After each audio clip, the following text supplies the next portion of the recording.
All right, so good morning. Bonjour à tous. Gwe, and I've been corrected on how I was pronouncing that, saying welcome in Mi'kmaq. I've been saying it phonetically, but I have a brand new app which tells me how to pronounce a whole bunch of greetings. And I'm so excited about that because it's spoken by elders, and I learned that recently. So good morning and welcome to everyone. My name is Carol Spicer. I'm the owner of Spicer Facilitation and Learning, and very happy and pleased to welcome you to our Navigate Entrepreneur Ecosystem Coffee Break on November 16th, 2021. Weather's a little bit odd. Not sure what, it doesn't look like November in a moment, and then later on it does look like November, so it keeps changing. But I'm joining you from the beautiful community of Pasadena on the West Coast, which is in the unceded territory of the ancient Beothuk. And I would ask that you each take a moment to reflect on where you're joining us from and acknowledge with respect the traditions and cultures of the Indigenous people of our province. We have Indigenous folks from Beothuk descent, Mi'kmaq, Innu, and Inuit, and all of those groups are certainly bringing an enriched culture to our province. So I do ask you to take a moment and think about where you're joining us from today. I'm very pleased to welcome Sharon McLennon from the Newfoundland Labrador Workforce Innovation Center, who has graciously agreed to be our guest speaker today. So she'll be up in just a few moments, but I am going to turn it over to my partner, who has been doing these coffee breaks with me now for almost 2 years, believe it or not, folks. Allison Rowe is the manager with Navigate Small Business, and she's going to do a brief intro for those that may be new to us, and for those that are familiar, just hang in with us for a few minutes. Allison, take it away. All right. Welcome, everyone, and thank you, Carol. I see a few new people on here today, so I'll go through the introduction of what Navigate is. So as Carol mentioned, I'm the manager of Navigate, and Navigate is a partnership between Grenfell campus and CNA Corner Brook campus. And we help early stage startups right from the idea stage through to developing your business plan. We help with market research, and we connect you to network of resources, to other entrepreneurs. We can help you also with developing products and prototypes. And we also provide business incubation services for when you're getting that early traction.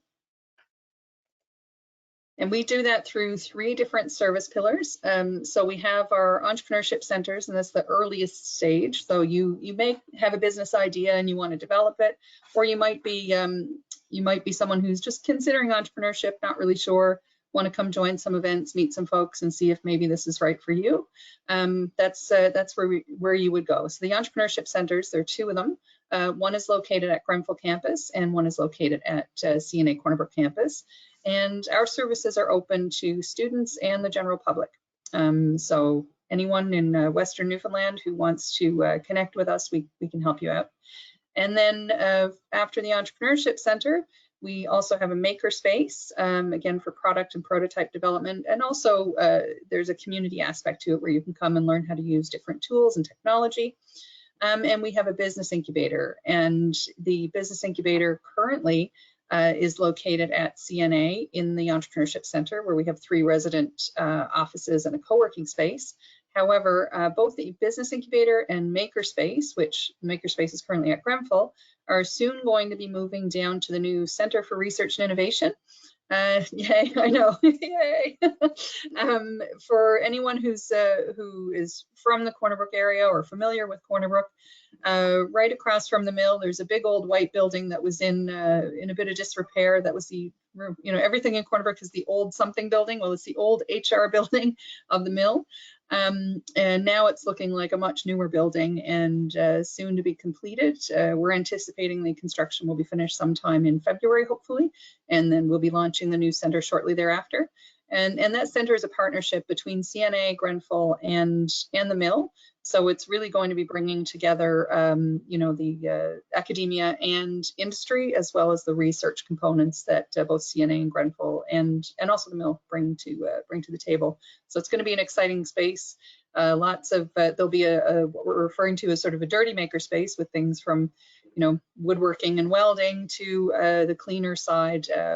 That will involve tech and 3D printers and all kinds of fun stuff, plus co-working spaces and training and a training center. So stay tuned. Once that opens, we'll be inviting you all to come and check it out and connect to the services that we're going to be offering. Can't wait. It's going to be so exciting. Yeah, I'm excited. All right. So excellent. So again, thank you, Allison, for those that have just popped in. If I can encourage you to throw your contact information over in chat. I can see that a lot of folks are doing that. So thank you for that. And we will gather up that information. And this is, if you're solely interested in doing so, we will gather up that information and send it out via Navigate's newsletter. So welcome to everyone today for our discussion around labor shortage. I know this has been a hot topic, not just in our province, but across Canada, across North America, probably around the world. And I'm sure that Sharon McLennan is going to share some information with that. So I'm going to let Sharon introduce herself, but before she does that, I am going to run through the list, and so I'm giving you a heads up. I'm going to go alphabetical. So Andrew, you're going to be up first. I'll give you and it's alphabetical by first name. Give you a chance to introduce yourself so that Sharon has a sense of who she's speaking with today.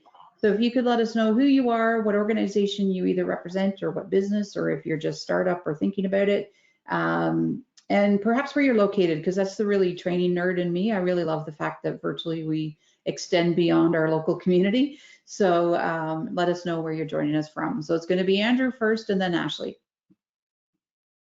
Okay, so hi everyone. My name is Andrew Hibbets, and I'm an Economic and Tourism Development Officer with REDE TNL, so that's RDEE TNL.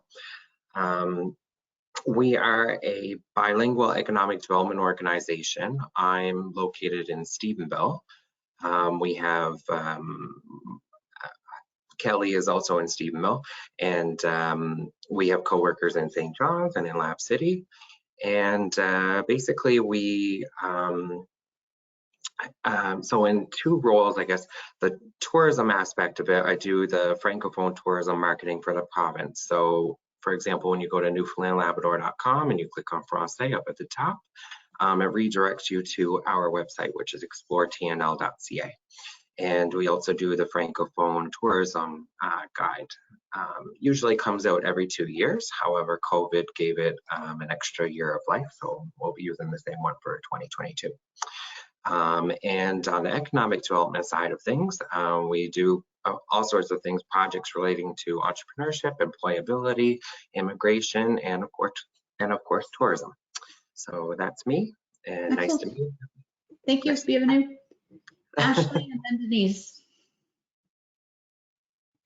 Hi everyone, my name is Ashley Christopher. I'm with the YMCA of Western Newfoundland here in Corner Brook in the Employment Supports Division. My job title would be Career Coach. We are currently working on a Workforce Innovation Center project that addresses barriers to employment. Yep, we're here to support employers and potential employees. So hopefully we'll have some good conversations surrounding that today. Excellent, thank you, welcome. Denise and then Hilary.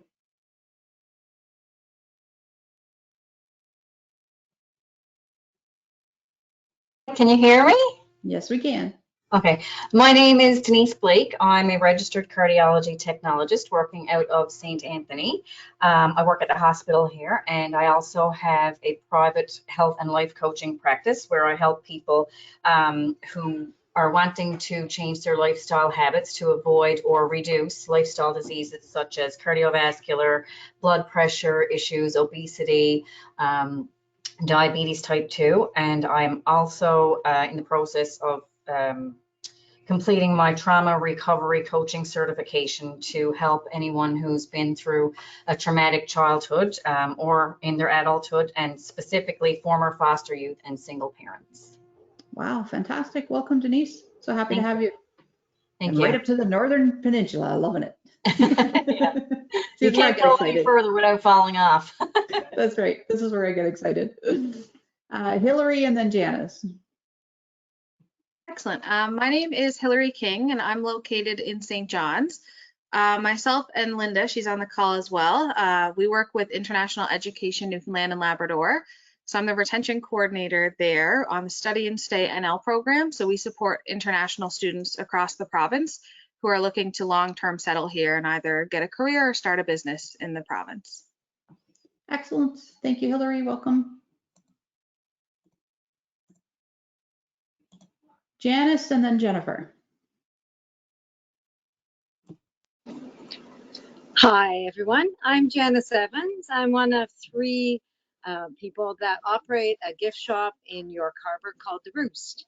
And we specialize in handmade Newfoundland crafts and original artworks and prints.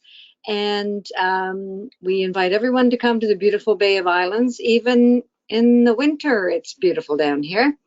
We're not open after Christmas, but presently our shop is open every weekend, 10 to 5. Excellent. Thank you, Janice. Jennifer and then Kelly.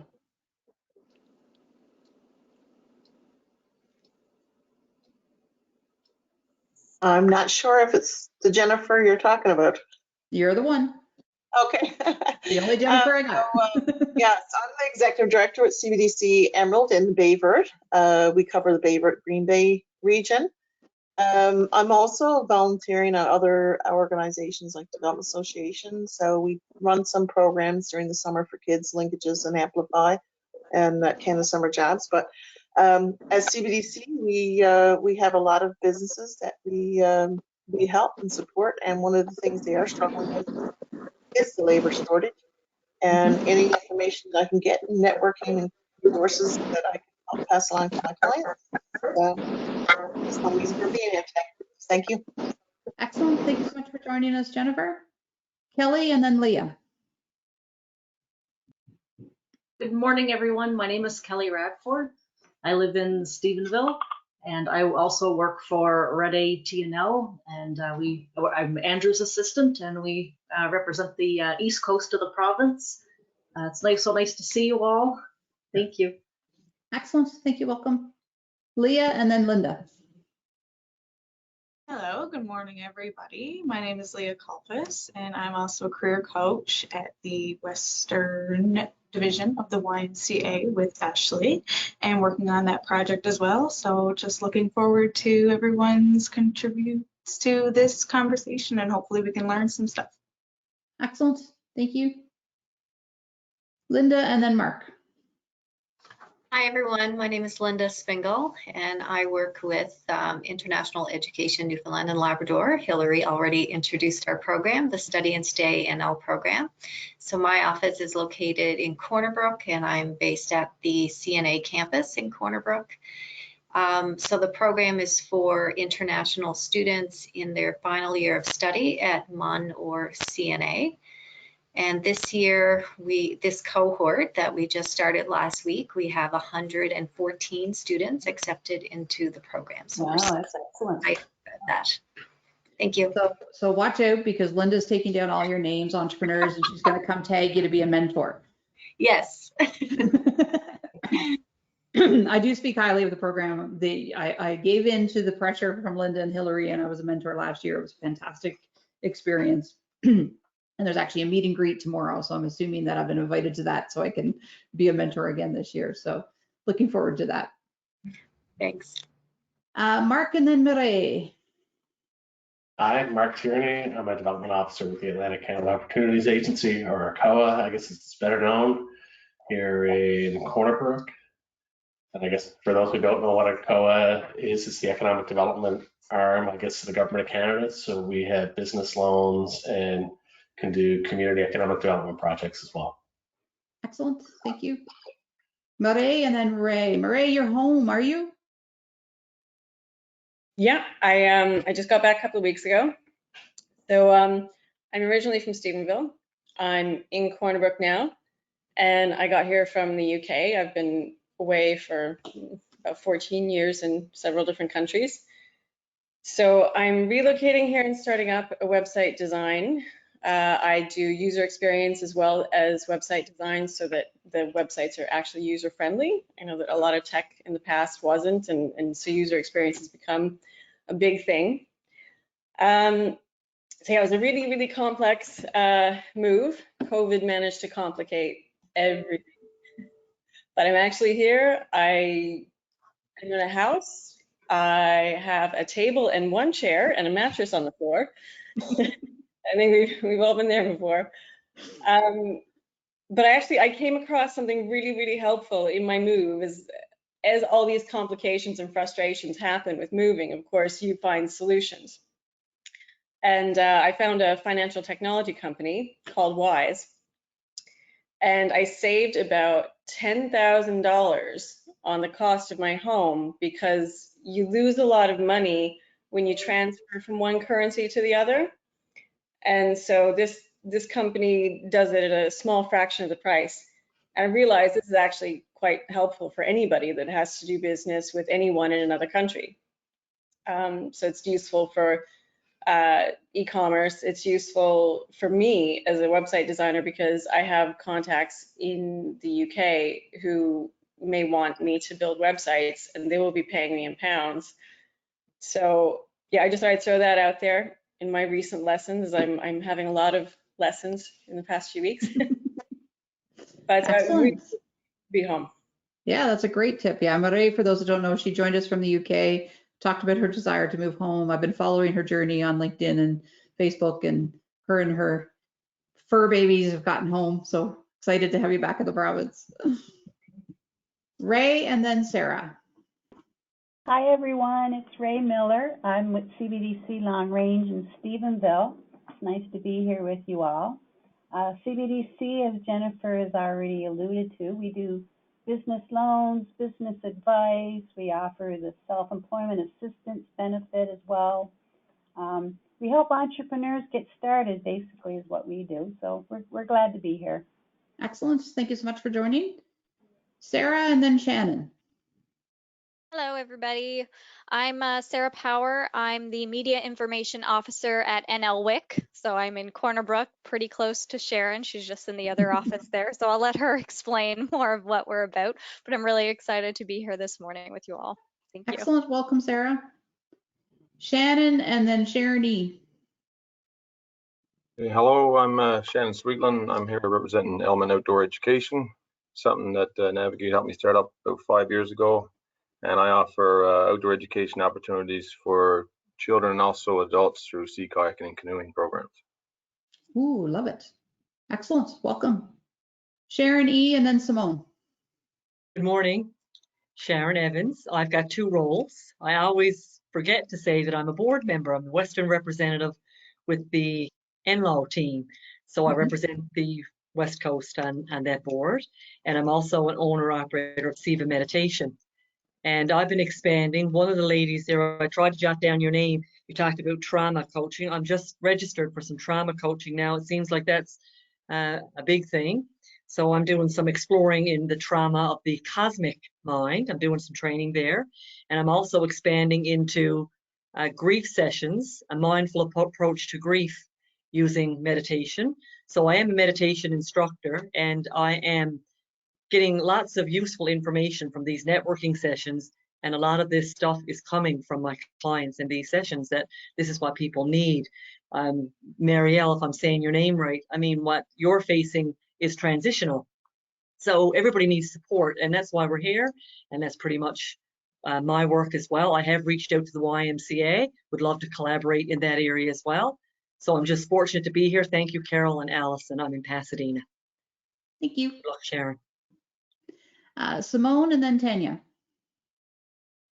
Hi, I'm Simone Mercer. I work with immigration, population growth and skills. Labor market shortage challenges are core to what I'm doing right now. I work a lot primarily with immigration programming, and the increase in the Stephenville area has been quite significant, and labor market shortages are pretty much the core reasoning as to that. So interested to hear what everyone has to say today. Excellent. And certainly, Simone, in Stephenville, there's the potential on the horizon with Mr. Diamond. So I'm sure labor is going to be a huge demand out in that region. if all of his dreams come true. Tanya or Tanya, I'm not sure which. Go by Tanya. Okay. So I'm Tanya Kelly. I'm work here at the College of the North Atlantic. My role, I guess, is the Senior Manager of Administrative Services.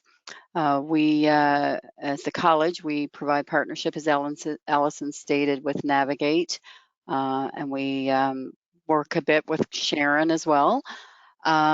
So I just wanted to kind of jump on today and to show our support to all of you and to Allison, and to kind of connect with others, and really interested in seeing what the labor shortage challenges are. We're all facing that, so I'm interested in on that front as well.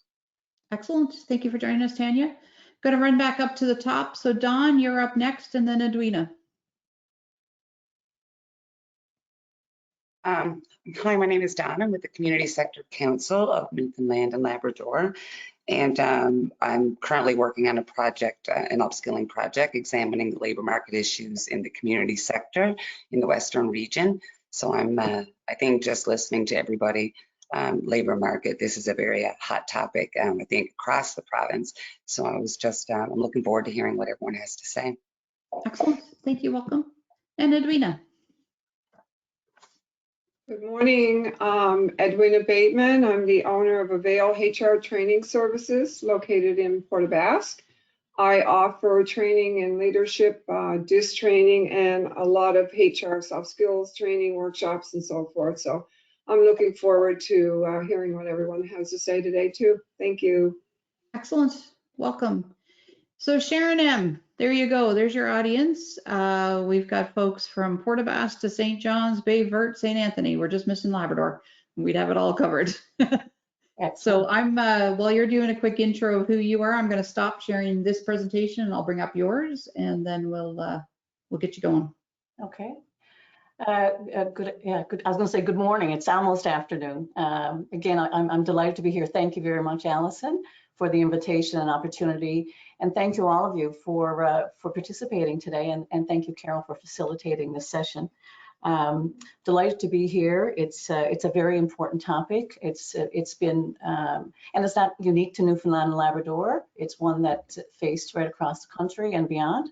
It's exacerbated, as I'll reference in a couple of minutes, in Newfoundland and Labrador.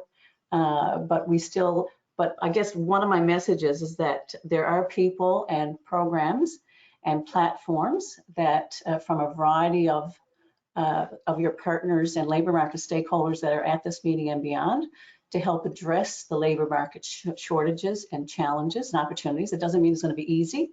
I'll talk about NLWIC and how we are set up with our original and now new mandated activities to help address some of those issues. And I look forward to, after I give an overview of NLWIC and an overview of some of our new mandated activities, including one in particular that is quite exciting, that really is a very important tool to start to get at this in a very action-oriented and doable way. And I'll talk about a very high level the people programs and the people programs and platforms besides NLWIC. But at the end, I'd love to have to hear what your needs are that you haven't heard, or where are some gaps or some really important things. Hopefully we'll have a bit of time for that, and then take it from there. But I see this as a start of a conversation. So thank you very much, Carol, for taking me through the slides, and I look forward to hearing from you after this. Excellent. So 3 questions and 3 takeaways. That's my intention anyway, to answer them, and I hope they're your questions, and if not, please at the end. So who and what is the Newfoundland and Labrador Workforce Innovation Center, NLWIC we're often referred to, and what has the center been doing? What's the value of NLWIC to the province and to its entrepreneurs, and also all of the labor market stakeholders? But who else in your ecosystem, who else is in your ecosystem with programs and platforms that can help address your needs for talent? And again, I know that there are gaps there, and I'll say this, NLWIC is putting together through a number of initiatives an actual digital map of stakeholders and programs and services. But today is a great chance to start the conversation and to identify what you think you've heard and what are some gaps or some good examples of what we should be doing more of.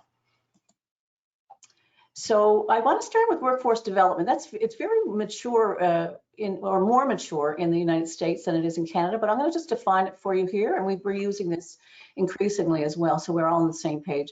So it's a people-first approach with a focus on employment initiatives that address the creation and retention of a viable workforce through skills training, collaboration, and matching of employers and employees with the objective of economic prosperity for individuals, businesses, and communities. And we like to connect the dots and say that economic prosperity also translates into health and wellness for individuals, for regions, and for the whole province. And together, that's where our economic recovery will come from now and into the future.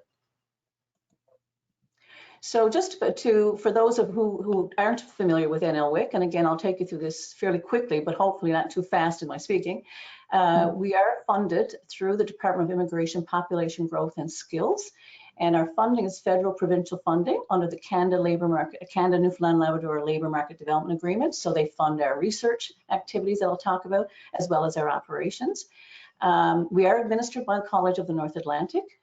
We come under the Partnerships and Innovation Division, which is the external facing department or division of the college.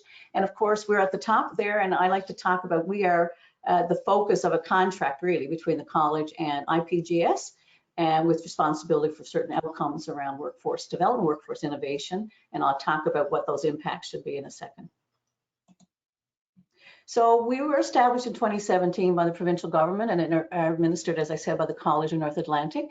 We have a provincial mandate. We're headquartered out of Corner Brook, but we do have a provincial mandate to provide a coordinated central point of access to engage all of the labour market stakeholders, which include yourself. We're doing this today in the province about the challenges, opportunities, and practices, best practices in workforce development.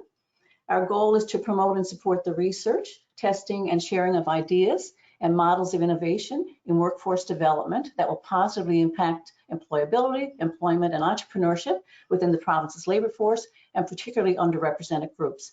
And that's key there, because what we'll be talking about, and one of the solutions or to the challenge of labor market is expanding, I guess, our thinking about the talent pool itself. And there are many underrepresented groups whose participation rate are lower than we would like them to be. We can increase that.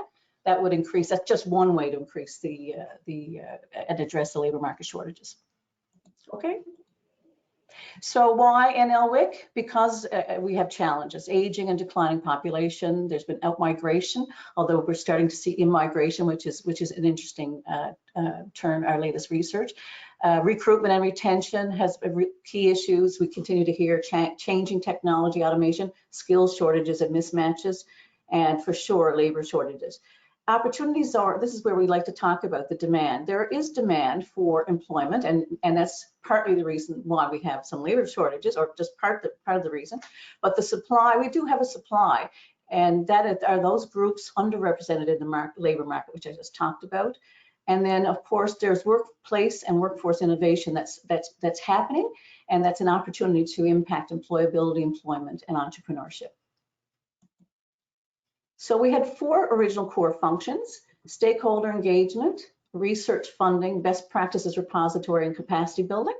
For our first couple of years, and again, we started, by the time our full team was ramped up of 5 team members in May of 2017, we really, since then up until, well, for the most part, for the first 3 years, we focused on stakeholder engagement, which we should be listening and hearing what are the issues impacting the labor force and labor market, but also research funding, and I'll take you through a couple of things in a minute.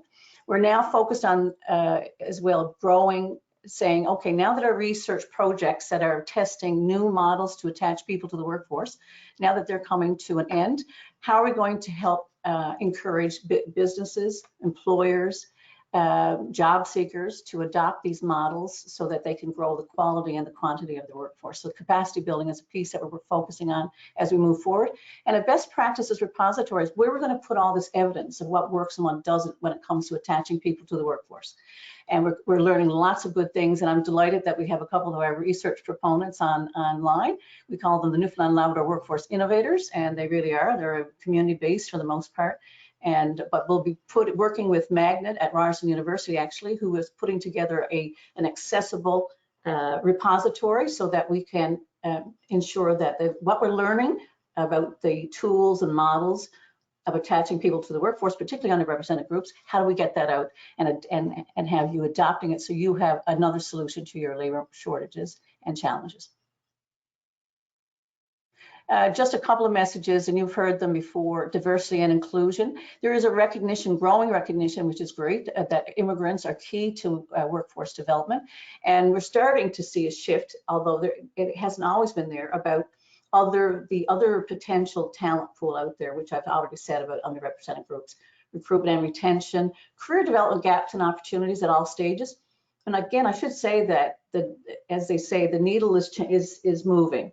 And I'm delighted to say there is some positive movement in all of these areas as a result of what government is doing, what community-based organizations are doing, what other collaborators that I'll mention. This is an interesting one, though. There seems to be a communications disconnect between employers about the jobs available in the province and what job seekers are saying. So employers are saying we need people, and then we have job seekers saying we can't get a job. So we need to dig deeper on that one. I know it's not going to solve all of the labor shortages and the labor challenges, but it really is something that really needs more data to really get at that issue. Sector associations are saying we really want to grow the pipeline of talent, not just who do we need today, tomorrow, next month, but how are we going to grow the talent pipeline from K to 12 right through. Accessible and usable labor market information is so critical. It's not available, and we've heard that over and over again from many individuals. Labor market information is critical. We're gathering a lot now in conjunction with the project that I'll dwell a little bit on it at the end, but it's critical to know, for job seekers to know where the jobs are, what the salaries are, where they're going to be in the future, for businesses to know who's available, where, et cetera. So it's very, and for institutions like the College of North Atlantic to know where the labor market trends are going, so that they can offer the right programs, so we can have individuals with the right skills at the right time in the right place, I like to say. So just quickly, we funded to date 20 research projects in 2 calls, and total funding $7.663 million. A number of them have come to completion. And as I said before, now we're starting to look at how do we make sure that what we're learning from those research projects about attaching people to the workforce, how do we get that out to employers, job seekers, organizations that represent underrepresented groups, et cetera. So just a picture of where the stars are: the College of North Atlantic, 17 campuses, and the dots are really where we have our research projects. We do have one in every region of the province, cluster, of course, in St. John's because of the larger population, but also because that's where the proposals came from, and we look forward to future calls. We don't have anything on our agenda right now, but we'll keep you posted for sure. And again, I'm not going to go through this other than to say we had 2 calls, and all of the summaries for these research projects are online. We're so delighted that Sarah has joined us as a media information officer, because now, as a result of our workforce, our NL Workforce Innovators Roundtable a couple of weeks ago, we now have updates. So what we're going to do is make sure that those updates are available on our website, so you can start to see now how some are progressing, and those that are finished, how they're doing. And then we hope that'll generate the conversation and adoption within businesses, organizations, et cetera, and government for policy and program changes. And just to give you a picture, we like to talk about our research projects. They've been testing models of attachment to the workforce, and we have those projects have involved sectors, all except transportation and construction and oil and gas. Everything else has been covered, and so it's very interesting about what we're learning about various research projects. And of course, all of our underrepresented groups are participants, either one or more of them. And you can see that's immigrants, or newcomers, we'd like to say as well, Indigenous peoples, refugees, women, youth, persons with disabilities, older workers, persons in rural and remote Newfoundland.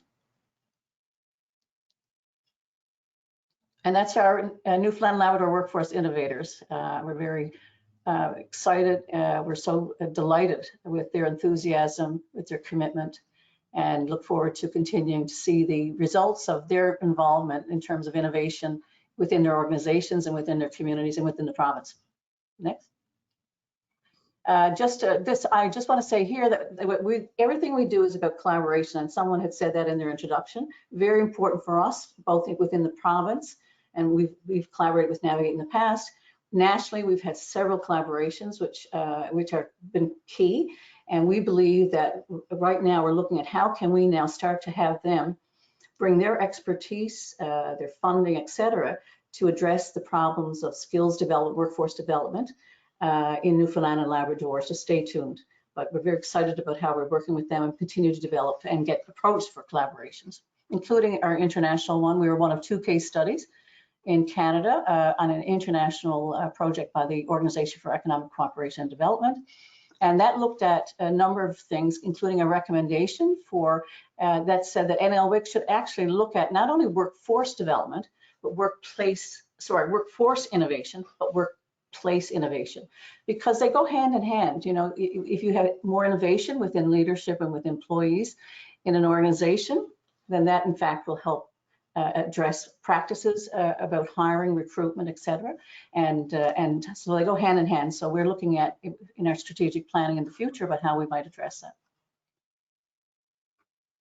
And these are just an explanation of the project collaborations. And again, this I could have these PowerPoint available after, but we have a variety of them. And our latest one that we're about to start in February would be the Job Transition Pathways for Newfoundland and Labrador with the Brookfield Institute. We'll be looking at how do we help transition workers from declining industries to those that are growing.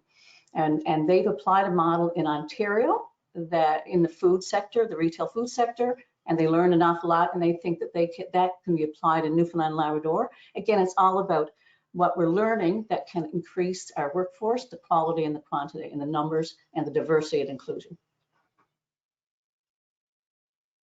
So our new mandate activities, the top 2 are ones that I'll just talk about a little bit more detail towards the end, and we're getting there.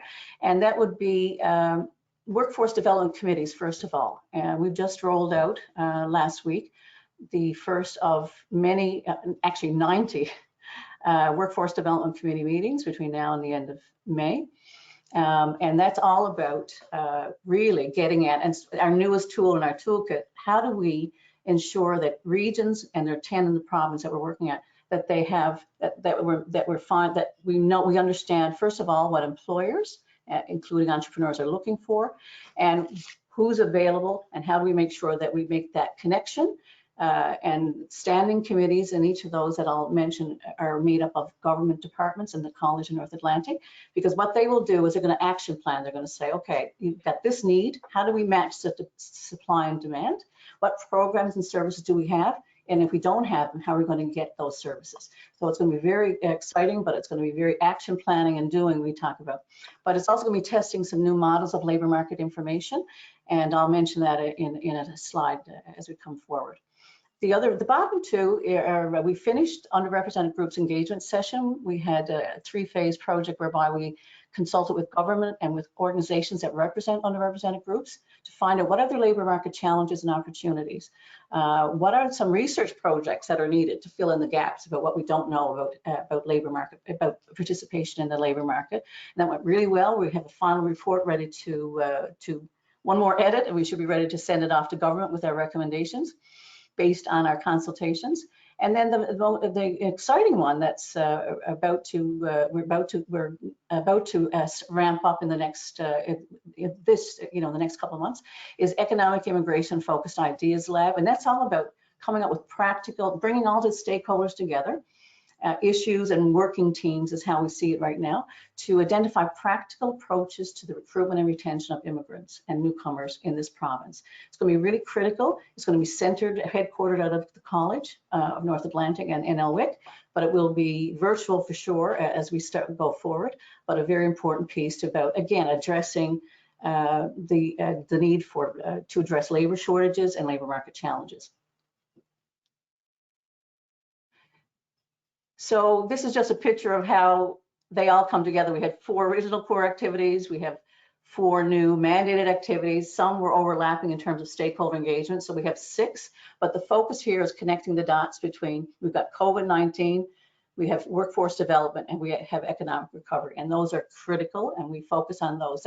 That's what we need to be seeing as a result of all the activities that we're doing. Next. So what is the value of NLWIC to the province? We just like to say that we're aligning with the province's priorities when it comes to increasing innovation, underrepresented groups, labor market participation, immigration. We're addressing collaboratively labor market challenges and opportunities, and we want to see that more, and we would invite those around the table today to find ways to participate in some of our activities. We're promoting Newfoundland and Labrador not only provincially, but nationally and beyond as a test bed and hub for innovation. And that really should only help make the environment for entrepreneurship and for business and for communities to thrive and to attract more people to come here, which is a key priority for the province, and I think for a lot of our communities, hopefully. We're promoting, and then finally, we're attracting research from all levels and collaborative partnerships, which we feel we're going to be able to ensure that we start to work with them further to focus on our issues of skills development, workforce development, and the connection with economic recovery. So okay. Oh yeah, no, there's one, yeah, just go back one, Carol. So just really quickly, so what's the value of NLWIC to the entrepreneurs at this table, to provincial entrepreneurs, and I guess the ecosystem, but really the entrepreneurs? We believe that our stakeholder engagement activity provides that platform for conversations and communications with NLWIC, but we also communicate with government. So what we hear, we also have those inform our conversation with government, and hopefully the impact on policy programs and service delivery that government would choose, and their priorities around research and other things. Our new mandated activities that I mentioned, the regional workforce development committees, the underrepresented groups, stakeholder engagement, economic immigration ideas lab, and their deliverables. We think that they're going to support your talent planning, recruitment, and retention. 2 of the deliverables from those activities will be, I briefly mentioned at the beginning, a digital workforce development ecosystem map that would have all of the players who bring programs and services to the table to help you address your labor challenges, your talent development challenges, et cetera, and opportunities. We're also going to be developing a labor market information tool, which I briefly mentioned. Again, it's all about a tool that can be accessible to support our province's labor market stakeholders in your talent planning, your recruitment and retention. And then finally, I talked about our 20 research projects, and we're testing and producing innovative models of workforce development that should positively impact your businesses. We believe that impact is by providing access to these models. We're going to give you access to that with evidence of what works and what doesn't. We're growing the quantity and quality of your workforce talent pool, focus on attaching individuals to the workforce, particularly underrepresented groups. So those research projects and the evidence is coming from them about what works and what doesn't should do that. And that's our intention and our focus. And then it should impact your business by increasing the overall entrepreneurship ecosystem, which throughout this province, which can only be positive for you and for the rest, both in this region and beyond. In particular, a couple of our projects are looking at social enterprise, which is a form of entrepreneurship, of course, and what works in that and how can we grow that. And that might be opportunities for your own diversification if you're an entrepreneur. And then also looking at the number of female and newcomer entrepreneurs in the province. So there's lots of ways that our projects hopefully will have a benefit on you as entrepreneurs and the ecosystem that supports you. And then finally, the next couple of slides will talk about, again, we're putting together, as I said, a digital ecosystem map of players, programs, and platforms. And that's part of our research project that the regional workforce development committees that I talked about. But I tried to group it into, I guess, a couple of different categories. So there's innovation support. So who's helping you on the labor, who are the people with programs and services that can help on the labor market and labor challenge front. So in NLWIC, I've talked about us, and Navigate for sure. the Munn Center for Entrepreneurship. There's Janice's Center. There's a number of other organizations, but they're there and they have programs and services. And hopefully the next time I talk, we'll have a detail. I'll be able to demonstrate what exactly all of those are in front of you. But right now, these are accessible to the people that are in our region and through their websites, etc. Government departments, immigration, population growth and skills. And Simone, you're here today and you emphasized, what your work is focused on. And it's really critical. It's about how do you address labor shortages? How do you help promote immigration as a solution? Industry, energy, and technology, a number of programs that, again, are accessible. Fisheries, forestry, and agriculture, if that's your area. Atlantic Canada Opportunities Agency, and we have someone on the line from there. I think Mark Tierney and maybe one other person. Service Canada, Innovation Canada.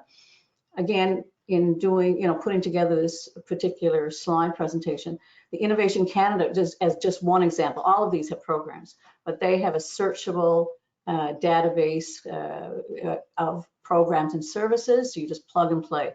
And I encourage you to look at all of these government departments. Then there's the organizations representing underrepresented groups for a diverse and inclusive workforce. So you have women, so NLO, and other organizations, WRDC. All of these organizations, all these organizations have programs and services to help you meet your needs depending on your area. Youth, they're the Community Education Network, one of our organizations, research proponents doing great work. Persons with disabilities, they have programs and services to help you and support you as a business to hire persons with disabilities. One of the things we heard in our consultations on underrepresented groups was that the cost of accommodation for persons with disabilities is really, really high. But in fact, the data doesn't support that. So it's really interesting. These organizations have programs and services and knowledge about what works and what doesn't. Indigenous peoples, there's lots of services. The Halapu have a number of services, and Carol, you mentioned before you started the work you're doing with them, which is excellent, but there's they all have programs and services that help with labor shortages. So depending on where you're coming from, newcomers, there's a number of programs, IPGS, and Simone could talk to that as she suggested, a really new program and trying to encourage, or new programs trying to encourage and make it easier for businesses to hire newcomers and to access newcomers. And then of course, older workers, they're the other underrepresented groups, and they have programs and services or knowledge. Now, one of our research projects is the St. John's Board of Trade, and they are looking at barriers to hiring and retaining older workers. They've got some fabulous findings about the barriers and about some solutions to address it.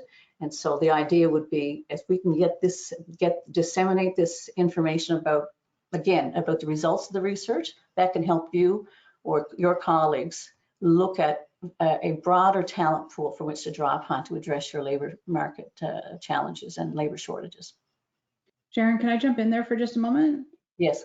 One of the things that has come up in, I think it was after our diversity call, was organizations that support the 2SL LGBTQIA+ community. It doesn't seem like, I know Allison's tried to do some research. Have you come across any organizations that support that community? Actually, that's really interesting. I mean, currently right now, that isn't under the definition, but we are exploring that now and looking at how we would recommend that. I know there's some private sector organizations, the College of North Atlantic, for example. I think it's Diversity NL would be one organization that does, and I'm sure there are others, and I'd be happy to search that out and send that along if that would be helpful, because we do, Suzanne Dawes, our stakeholder engagement coordinator, does a fabulous job and has lists upon lists of our stakeholders, and we'd love to find that out for you. So I'll get back to you about that if that works for everyone. Excellent, thank you. Because I know, as I say, that has come up from our community before. That's a really good idea. That's very important. Thank you for that. So, and again, there's just some more organizations that are looking at, that have programs and services around workforce development, skills development, funding organizations, government departments. Again, IPGS has the LMP program, which I mean, obviously there's different requirements, but there's funding available there. NLWIC, hopefully in our future calls. Future Skills Center just had a call for proposals, which doesn't close until I think it's the 25th.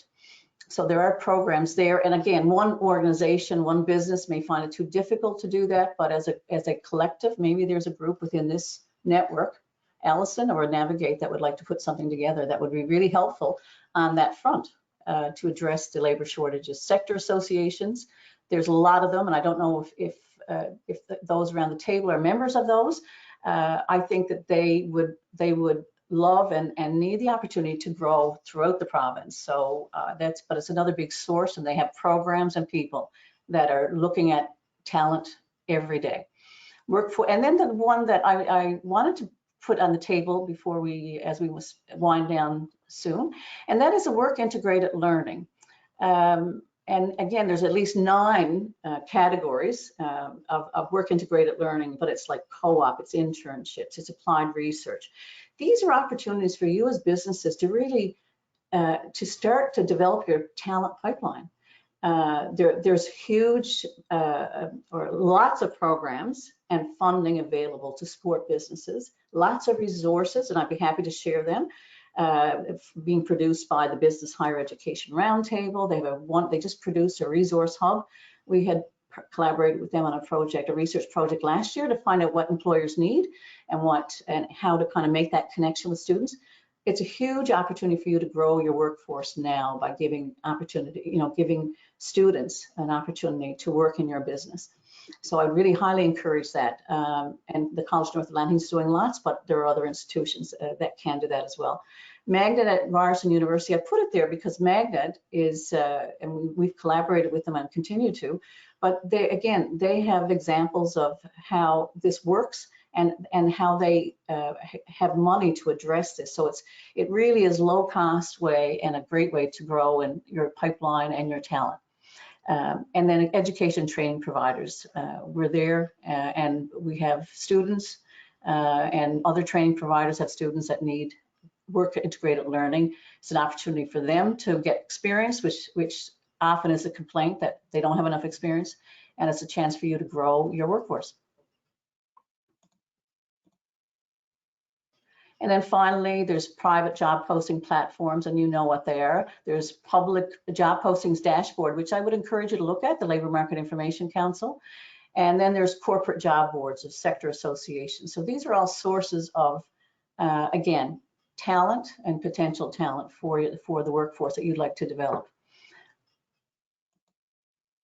So finally, I wanted to highlight action number 9 I had mentioned, regional workforce development committees, and I'll just take you through this quickly, but it's it's another very important initiative, a core activity of NLWIC now. It's wrapped up in a research project that the Future Skills Center has funded, but it's all about workforce development. How do we make sure that we have employers, we know what employers need, we know what job seekers need, we know what organizations who can provide the talent need, we know what training and skills developments they need. How do we put all that together region by region, action by action, to make sure that we address the labor shortages, labor market challenges? So the project overview, the terms of reference, I'll just focus on that, is to develop regionally tailored workforce development action plans by disseminating and developing labor market information, identifying priority focus areas for training and skills development, and the collaborative use of labor market programs and services, including immigration supports. So really these are committees, and there's 10, which I'll just show you the map of in a second, that are to serve as planning platforms to localize labor market activities and initiatives. The first week, last week, the feedback and the engagement around the tables of the standing committees was really, really phenomenal. And we can already see action items coming out of every meeting and starting to look at how do we start connecting the dots between employers who need persons to work, and that includes entrepreneurs as well as those who need to work or need to be upskilled to work better. And then the 10 committees, they're based on the Rural Secretariat Region committees, but they are, as you can see, they're and they're right throughout the province. And we're very excited about each of those. They all have 6 standing committee members, which I think I have listed on the next one. Carol? Yes, who are the collaborators with NLWIC and IPGS? Because we are working closely with Immigration, Population Growth and Skills. So there's the Atlantic Canada Opportunities Agency. They have a member on each of the committees, and some would represent more than one on one committee. College of the North Atlantic, the Department of Fisheries, Forestry and Agriculture, Department of Immigration, Population Growth and Skills, Industry, Energy and Technology, and Service Canada. And I keep coming back to this is all about workforce development. It's all about programs and services that all of these committees have, that they can say, yes, I can help address that need. Let's do it. How do we do it? Or if there's no program, let's tell the right people that there's a gap and let's create it. But we need to get people working. We need this economy and regional economies to grow and develop and prosper, because we need individuals and communities to grow and prosper. So we do part of the process, and there's a whole action planning process, which I am not going to take you through. Just to let you know, there are invited stakeholders, that the local, regional, and provincial stakeholders who have a vested interest in workforce development, they'll be asked to be identified by the committees to contribute to the action planning taking place in particular meetings. And that's an opportunity, I guess, if for example, chambers of commerce have been suggested. There have been major employers have been suggested, but that's a way that we'll get the input, as I suggested, to know what the needs are in every region. Deliverables, it's really about getting the right labor market information. We're going to identify gaps in programs and services, create the right skills training, create action plans, but really actions out of every meeting that are getting done. And then really what's exciting is we're bringing these groups together, these 6 organizations together, to collaborate together to help these regions and their workforce development needs. Next. And then I mentioned it's wrapped up in a research project, and it is testing and evaluating the impact of these regional workforce development committees as a new model for workforce development. And you see the partners there, but it's pretty exciting, and will actually in the end produce a playbook that they call it, that will inform what we do in the future in Newfoundland and Labrador with the committees, but also we'll share it with the rest of Canada and beyond.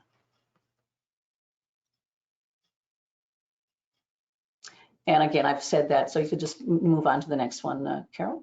And then I guess we're finished, and it's time to hear from you.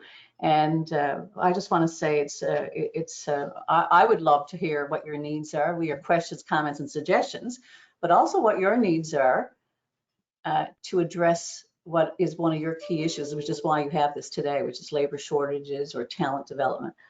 But I'd love to, and because that in fact would help inform when we start to do our ecosystem mapping about programs and services. This will be the first bit of feedback that we would have received. So you heard it here first. Anyway, thank you very much, Sharon. Thank you so much. That was a lot of information. I do appreciate your offer to share that PowerPoint. So we'll get that from you and make sure that folks get an opportunity to digest a bit of that.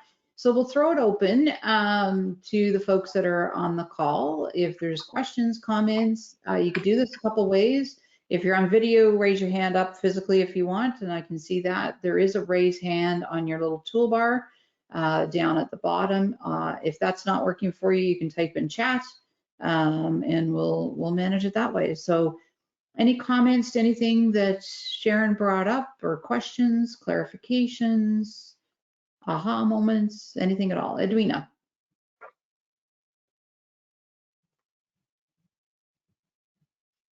Just unmute, Edwina. Sorry. That's okay. Not used to the, this platform. Hi Sharon, Edwina Bateman here. I have I don't know if it's observation / question. Yes. I didn't notice the chambers of commerce on the list of partner collaboration. Would they be a resource group or a group that would be, your thoughts on that? Because I know that with the organizations, quite a number of them they seem to be struggling to stay afloat. Is that something that's been a consideration in terms of partnering or collaborating with the chambers of commerce? Absolutely. They would have been, prior to a Regional Workforce Development Committee's initiative, we would have always engaged as a key labor market stakeholder in any of our stakeholder engagement sessions. We had innovation jams, etc. But Edwina, what's really exciting now is we have this newest initiative that will allow us to bring those chambers in as invited guests to come to the table, so that they can talk about what are the issues. And again, I didn't put up the whole planning session, but it looks at what are the issues, and do you have any ideas about how to solve them? But what's facing this region, and what are some solutions or suggestions? And so, yeah, so we're definitely going to be engaging. Now, what we do is the committees will be, NLWIC will be facilitating the committees and the action planning and doing, but the committees, we will be bringing to the table who's interested, who wants to be engaged, and hopefully we'll be able to engage as many as possible in that. Okay, great, thank you. I think they certainly would be a good, valuable stakeholder. Yeah, I think so too. Yeah, thank you. Allison. Yes, just to add to that, Edwina, with the small businesses that come through Navigate, oftentimes it's, one or two people.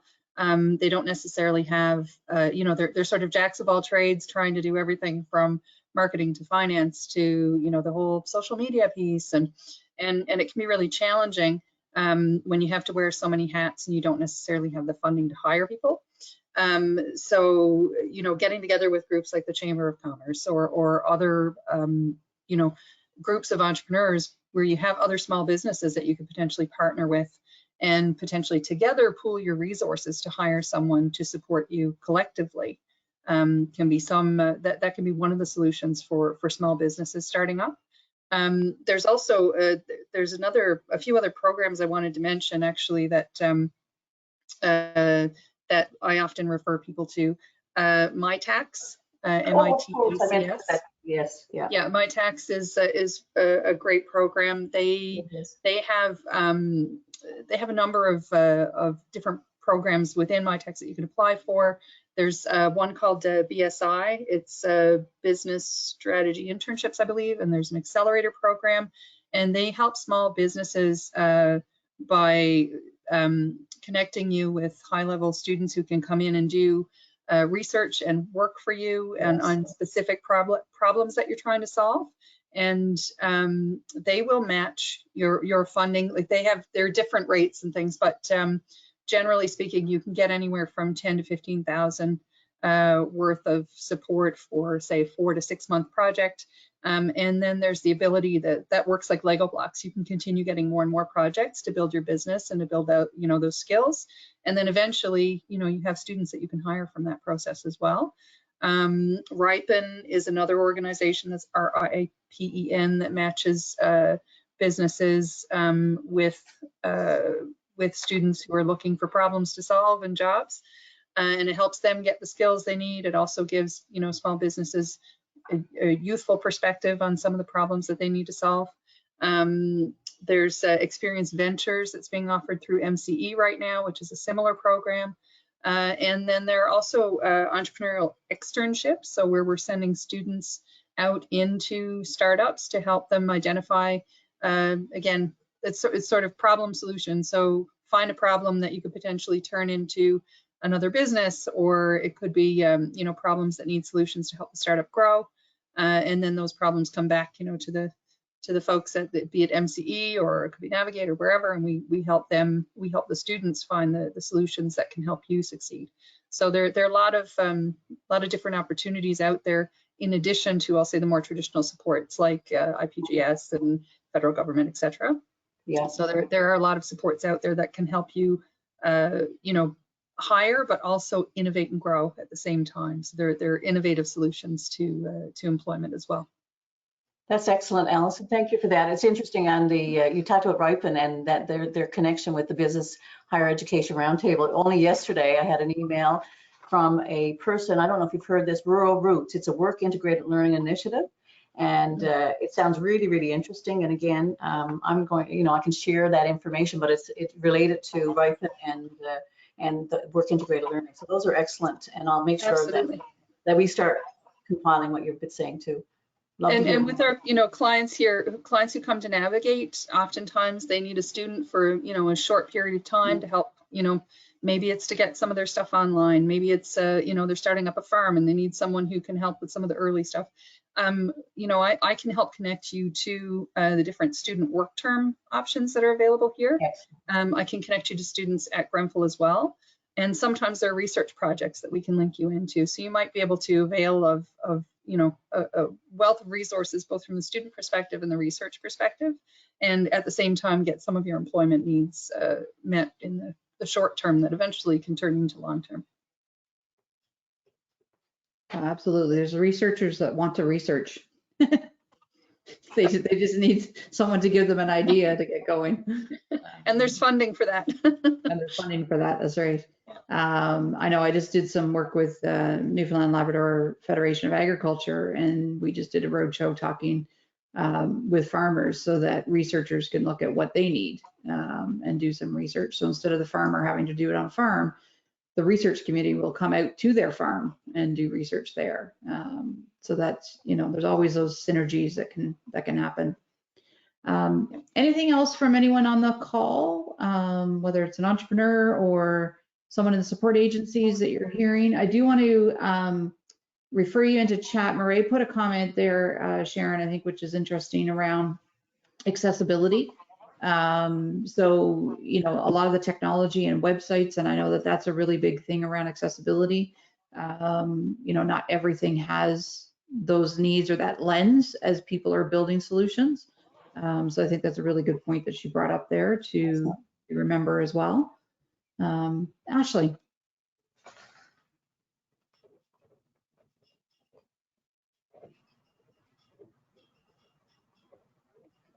That was your camera, you just took off instead of your microphone.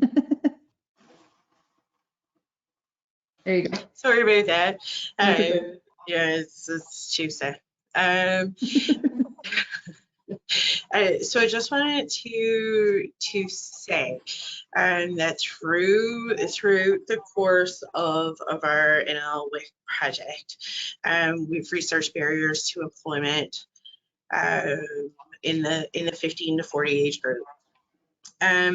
But we're also looking for employers. Part of our project is to provide a supported work experience for our participants. So we do have wage subsidies available, which for small business or a new initiative or anything along those lines, we can help connect you to a potential employee, or if there's somebody that you could identify who could need some upskills, like, depending on what trainings and stuff might be necessary, we can assist with those things, and we'll provide a supported job environment for the employer and the employee, whereas we meet with the employee every couple of weeks to make sure everything's going well, address any issues that come up from the employer's perspective. Sometimes with somebody who's new to the workforce, or somebody who's been out of the workforce, or somebody who's new to the area as such, or industry, those, there are barriers that will be exposed, and we will work with them to address those, so that the employer and the employee are working together in that relationship building piece, and hopefully creating a meaningful attachment to their industry and that place in the workforce. So if anybody had any questions surrounding that, please feel free to reach out. We are, realistically, there's nothing we haven't heard over the years, and even if it seems like a strange question that we might not be able to address right away, we will dig between myself and Leah to find that information and to see how we can best support you in your particular situation. So I just wanted to say that before signing off. So we are, you know, we are here to support employees, but we're also looking to support employers and how they can have and provide the best possible experience for their employees as well. Excellent. Thank you, Ashley. Are you and Leah still looking at doing some employer engagement sessions? Yes, we are. Yep. So initially we had thought that we'd have those complete by right now, but given the nature of everything, we're looking at like mid-December, early January. So I will be reaching out in that respect to see if there's something that we can potentially collaborate or come up with, to see what we can do in that respect. Yeah. Excellent. Well, I think that's good, because I think, I know for me, I'd probably think that you'd only be on the employee side, being the youth organization, but so it's nice to know that, you know, you want to help support employers as well. So very much so. And we have found though too that over the course of the last few months, we're seeing older individuals come in looking for employment services, which you know, it's kind of a change from what our initial perspective would be. But there's a huge you know, group in that kind of not quite ready to retire, but looking for something, kind of age group, I guess, or demographic. And we are seeing a much bigger uptake in that as well. So we're working to address those needs as well from an employer and employee perspective. Excellent, thank you. That's where Allison and I keep bugging Scott Andrews, who wasn't able to join us today, because he is futurepreneur, and we keep saying we want the maturepreneur. We need those of us of a certain age that don't fit his guidelines. So it's interesting that you're seeing that shift too, Ashley. Yeah. But Ashley, you know, the work that you're doing and all of our research proponents is so important. Again, connecting the dots between understanding why certain groups, potential talent pool, why they're underrepresented in the workforce. And if we can understand that better and test new models and reduce the risk and perceived risk by employers of actually hiring underrepresented groups, not that it's always happening, but we can increase that, then we'll increase the overall workforce, and we should be able to address the labor shortages. Again, supported by skills, upskilling programs and wage subsidy programs, all the programs and of the organizations, the people that I had mentioned in our work in the couple of slides there. There's lots out there, and yeah, and I think it's great that you're doing what you're doing and connecting those dots. Thank you. Excellent. You talk about wage subsidies, Ashley, and Simone had to pop off to another meeting, but certainly there's wage subsidy programs through the provincial government. Halapu has a grad incentive program, and I've learned from my recent travels with them that it's a highly underutilized program. So it's for Indigenous students that have recently graduated that can approach an employer and say, I can get you a subsidy if you hire me.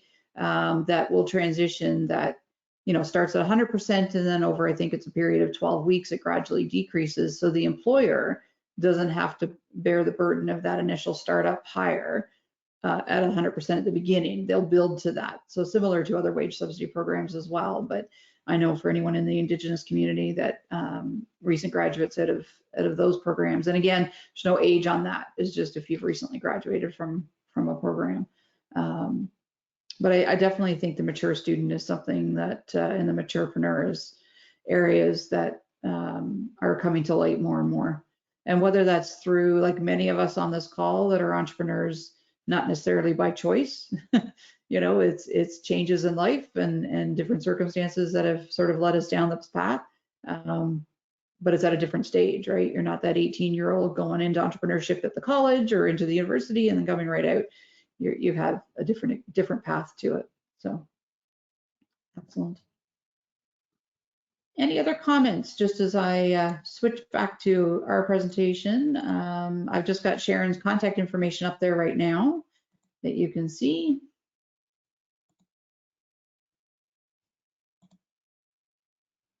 And I'm just going to switch back to here.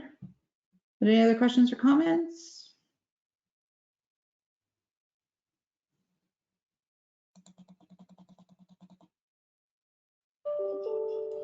We'd love to hear, Carol, and to the full group, if you do think of any other programs and or services that you didn't see or you're not aware of or you'd like to see, or any of, you know, if you want to comment on your challenges and opportunities for the labor market, or any suggestions for us, we'd love to hear them. I really appreciate your insights, your experience, and your contribution. So thank you for today, for sure. Excellent, thank you, Sharon. I think the interesting one, Allison, that you brought up, or the idea, I think, exploring, and I know that Sharon Evans had to leave, but in other network groups that I'm in, and Edwina would be similar, you know, as a solopreneur, that whole idea of, am I making enough money to hire somebody? Maybe not. Can I contract out some of the work that I'm doing instead? So I'm the accountant, I'm the marketer, I'm the salesperson, I'm the delivery, you know, and I'm the chief cook, a bottle washer, sweeping the floors. You know, I think that's a whole area of how to support small business in staying in business when we don't have $1,000 budget for marketing. We don't have, you know, a month. We don't have the wherewithal necessarily to do our books. We're trying to do our books, but do we make enough money to hire somebody to do our books and those types of things? So I think, Sharon, that would be an interesting way to help the small solopreneur community be viable and contribute to the environment when we can't hire people. You know, you know, a lot of this is around hiring, and I had this conversation with Linda and Hilary with their groups as well, you know, mentoring students. I have no issue mentoring a student, but I'm not in a position to hire a student as a solopreneur. But we want to contribute and we want to support, or we need the help to support and be viable. So, you know, to me, that's an area that would be kind of interesting, especially for those of us that aren't in those sectors. We're not in the government sectors. We're not oil and gas. We're not agriculture. We're not aquaculture. Maybe we're a nail technician. Maybe we're a hairdresser. You know, maybe we're a consultant like Edwina and myself, who we work with all of these industries, but we're not one of those industries. So we don't seem to qualify for any type of funding to either help grow or to, you know, to help contribute to that employment piece of it, because we're just sort of not at that stage, right? Edwina, maybe you've got your hand up. Maybe you can jump in on that one too. Yeah, and a good point, Carol. You know, I echo everything you said there. And I know I've been in positions where I've been asked if I could take a student. And I'd love to help a student and mentor them, but you know, you work from your home, so it's kind of challenging to do that. So that's one issue that I ran into. Like you know, you're the jack of all trades. You're doing everything. You're doing your marketing, you're doing your accounting, and you know, you're doing everything as a solopreneur, and I love that word. You're doing everything. So, you know, there are times that I would love to have some help and I would be willing to hire. I'm just in a situation where, number one, I don't have the space, or, you know, do you have the funding? Is there support out there? And there's nothing. And I'm sure, Carol, you've searched as well as what I did. There's nothing for individuals that are in positions like ourselves to seek help and to get help. And that, if we did have that help, you know, that might allow us to grow our business. But we can't grow if we can't get any further with all of the work that we're tackling as solopreneurs. And Edwina, some of those programs, I'm sorry, Sharon. Go ahead. Some of those programs that I mentioned can help with that. You know, remote work is an option now as well, right? You don't necessarily have to have an office that someone can come into, and you can connect to students all across the country with a group like Ripen, for example. So there, you know, the possibilities right now are sort of endless. It's just a matter of connecting to the right organization with the right request, and then there is support there for you. Yeah, I'm just thinking, like in particular, it's twice now I've been called by the college to see if I could take a student because they're interested in HR. You know, that's not something that you can do virtually. As much as I'd like to help, so I feel bad that I have to turn them down, but it's it's a challenge trying to help a student that would like to pursue a career in HR and there are many fields that would be a challenge. You know, some things you can do virtually. Unfortunately, there are some things that would be a little bit more difficult. Yeah.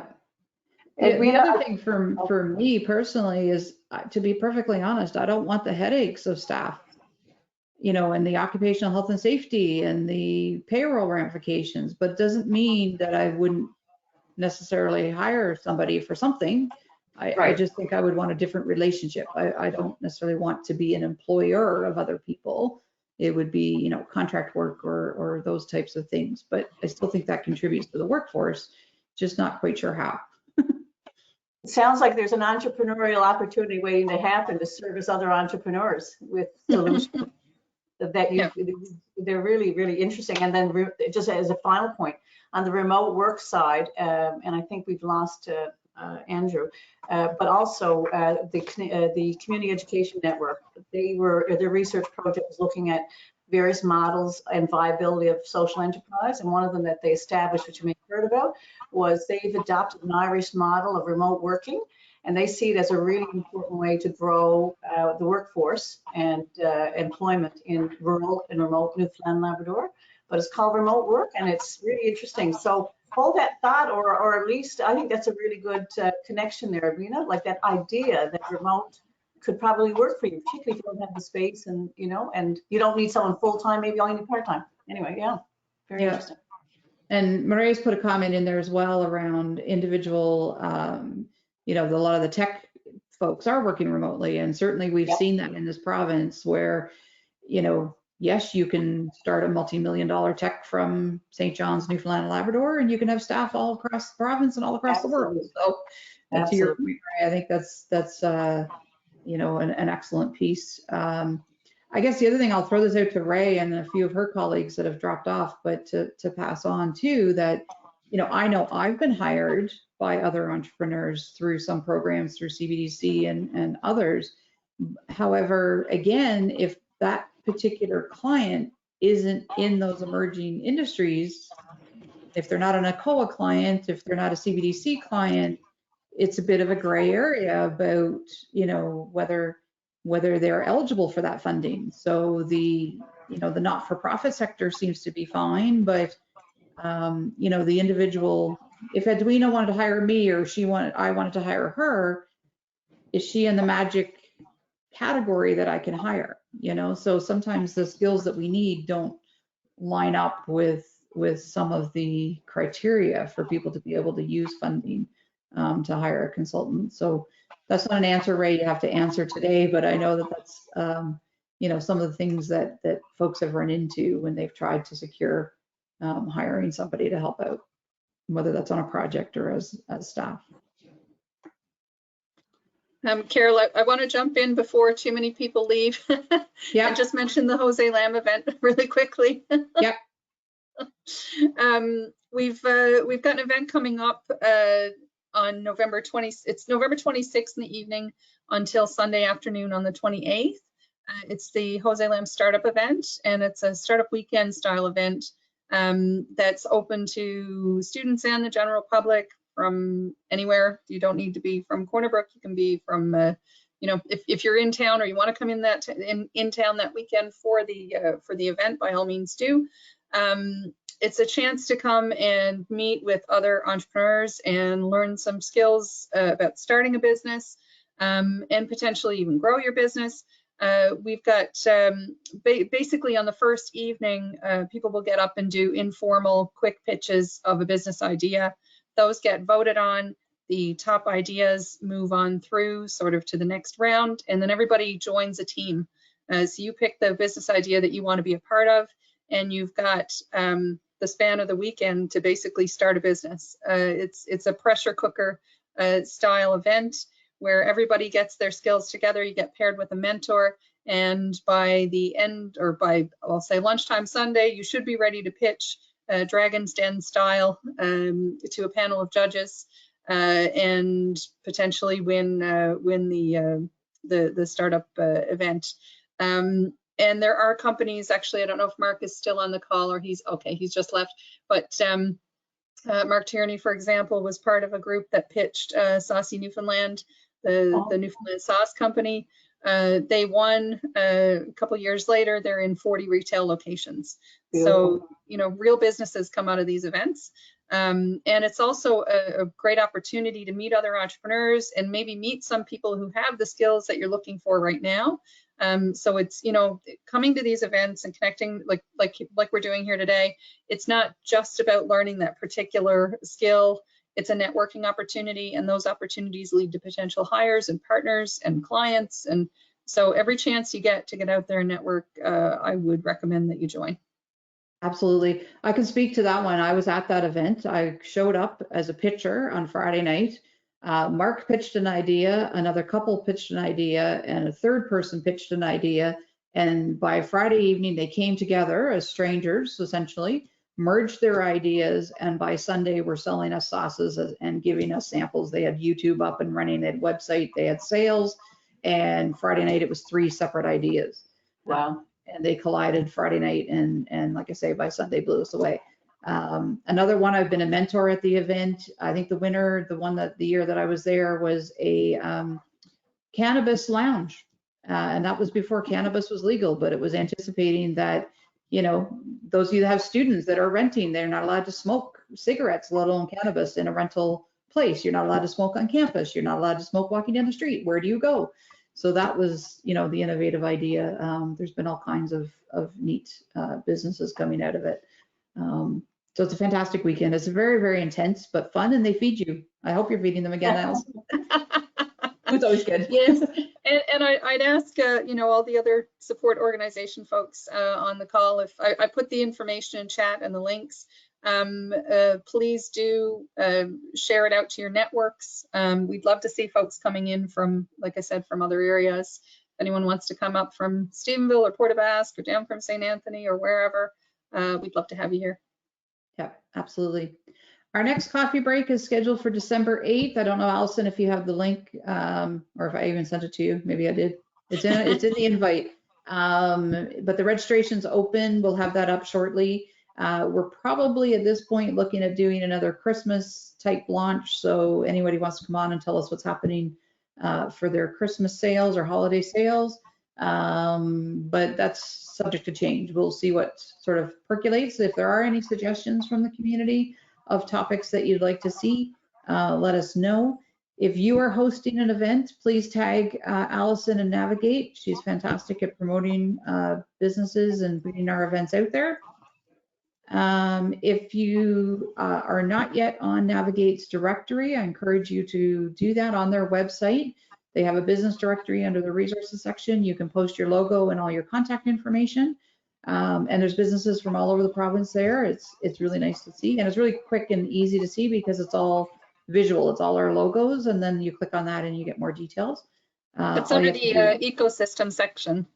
Yeah. When you go under ecosystem, there's also an interactive ecosystem map, a subway map that you can click on that brings you to different locations. Like some of the organizations that we've talked about today and some of the supports are there. And you hover over the subway stop, you click on it, it'll give you a description of what they do, and then the website links are there as well. So in that ecosystem section, yeah, check it out. And if you want to have your information posted in the directory, we need your logo. And if you click on one of the logos that's there, you'll see the format.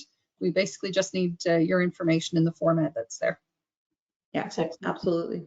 And it's interesting because I heard Sharon talk about the ecosystem. That's how this started, right? This coffee break started as a pilot in January 2020, January 2020 for 3 months. So we went January, February, March, and 2 days after our March session, the world shut down, and we've continued. So, you know, our pilot, we were ahead of the curve.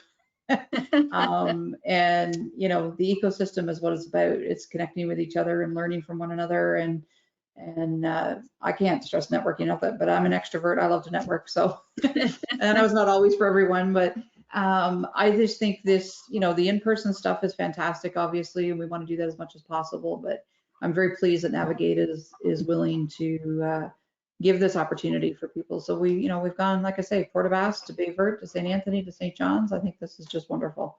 To London, and now we've got Marae back here with us. Yes, we were in London, but now she's back in town. UK, London. She was our international, getting us to go international.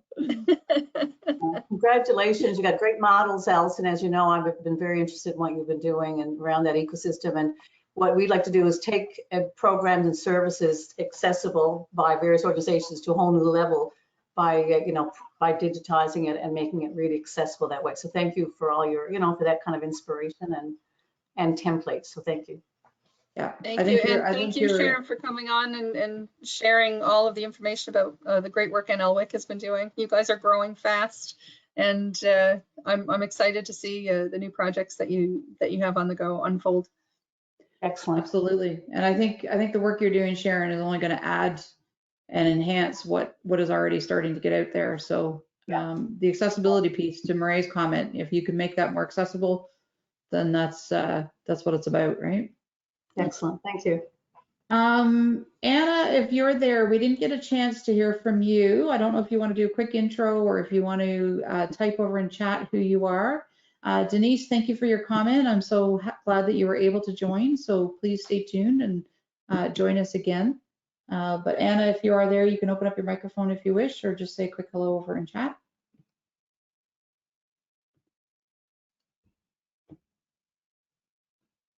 All right, I think she stepped away. So I'm going to end it there. So thank you everyone for joining us.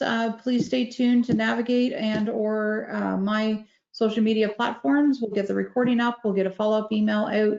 Our next session is December 8th. We hope to see you then.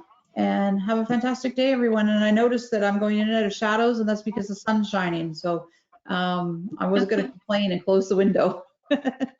So apologize for that. Not shining here yet. But it's nice to see the sunshine. So have a fantastic day, everybody. Take care. And thank you again, Sharon, for joining us today. Thanks, everyone. And thank you, Carol, for facilitating.